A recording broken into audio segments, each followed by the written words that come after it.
Hello everyone, welcome to my new blog. তো আজকে তোমাদের সাথে আমি একটা ডেইলি রুটিন শেয়ার করব, মানে আজকের দিনটা আমি কিভাবে কাটালাম সেটারই একটা ভিডিও তোমাদের সাথে শেয়ার করব। ঘুম থেকে উঠে আমি সরাসরি নাবি না, মানে বিছানা থেকে পা মাটিতে দিই না, কারণ আমি একটুখানি বসে আগে জিরিয়ে নিই।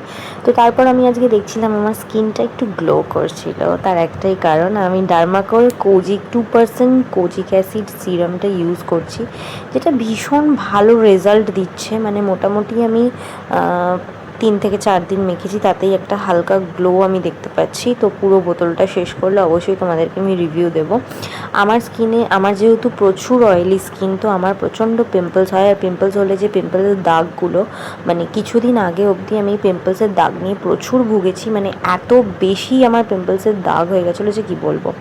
তো যাই হোক, তারপর আমি 1 কাপ ব্ল্যাক কফি করে নিলাম। ঘুম থেকে উঠে আমার হাতে যদি 1 কাপ গরম গরম ব্ল্যাক কফি না থাকে, আমার দিনটা কোনো রকমভাবেই এনার্জেটিকভাবে শুরু হয় না, সারা দিনটা আমার ল্যাদ লাগে। তো আমার ব্ল্যাক কফি মাস্ট।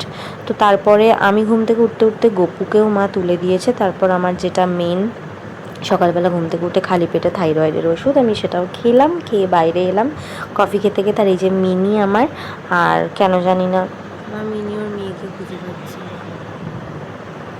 সকাল থেকে ডেকে যাচ্ছে। তো তারপর আজকে আমি একটুখানি একজনকে রান্না করে দিয়েছিলাম মটর পনির। তো যাই হোক, সত্যি কথা বলতে বন্ধুদের মাঝে একটু আমার একটা সুনাম আছে, সেটা হচ্ছে যে আমি একটু ভালো রান্নাবান্না পারি।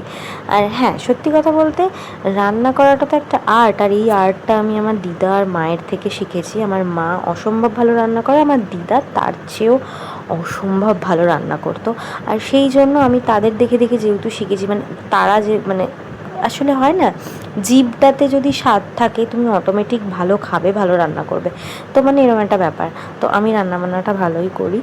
আর আমি, এমন নয় যে, আমি মোটামুটি 20-30 জনের রান্নাও অনায়াসে করে দিতে পারবো, কোনো চাপ নেই। আমার রান্না করতে ভীষণ ভালো লাগে। তো যাই হোক, এই যে ছিল মটর পনির, আর করেছিলাম ফ্রাইড রাইস, যেটার ভিডিও আমি নিইনি।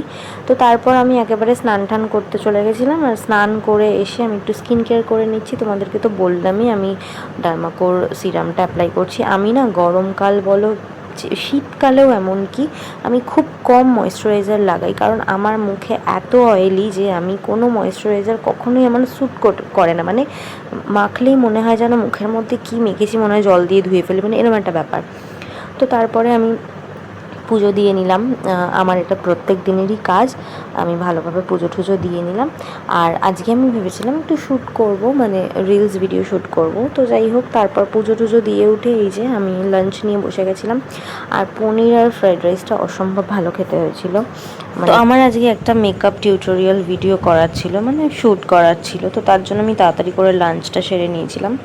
আর লাঞ্চ করে আমি একটু রেস্ট নিয়েছিলাম, তারপরেই শুরু হয়ে গেছিলো, মানে হালকা হালকা হাওয়া দিচ্ছিল। এত জোরে ঝড় হবে আমি তো বুঝতে পারিনি।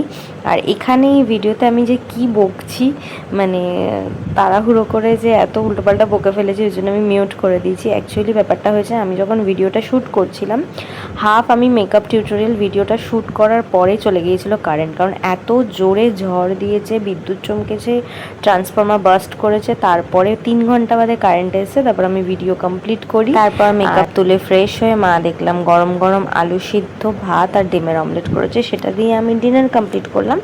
তো আজকের দিনটা আমার এইভাবেই কাটলো। আর আজকের ভিডিওটা এই পর্যন্তই। চলো টাটা, বাই।